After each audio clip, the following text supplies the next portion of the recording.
Ik ben René Vaartjes en ik wil je alles graag zien laten over je appels. Dus kom maar mee.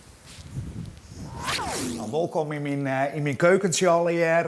We zijn even van buiten naar binnen gegaan. Ik had die appels hier alweer staan. Die appels kerst sieren, bakken, frituren, stomen. Dus de kerst er echt alles van maatje. Daar zit je me even over uitlezen hoe dat dan in zijn werk gaat.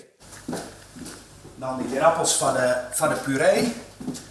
En daar hebben we een heel mooi apparaat voor, een pureeknieper. Dus die appels wat ze geer binnen. En even 4 minuten uitwazen meer litten, zodat ze mooi droog binnen.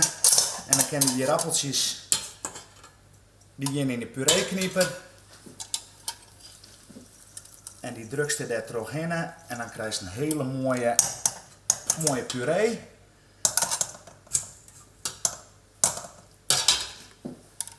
En denk erom dat de hier appels goed geer binnen, want dat de hier appels net geer binnen, dan wordt het krachttraining. Dit is droege hier appelpuree.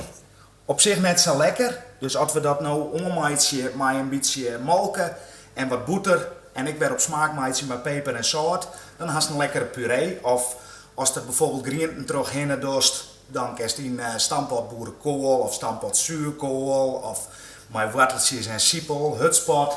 Daar kerst alles van maatje. Ik ga hier even een beetje molken en een klontje boter. Even warm maken, want als dat koud is en dat gaat bij de warme hierappel, dan wordt de hierappel te snel koud en dan wil het net meer goed mengen. Nou, dit gaat je gewoon terug heen. En als dat er dan terugriest, dan krijg je een hele mooie smeuïge hierappelpuree. Ik ben even een beetje zout en peper erbij voor de smaak.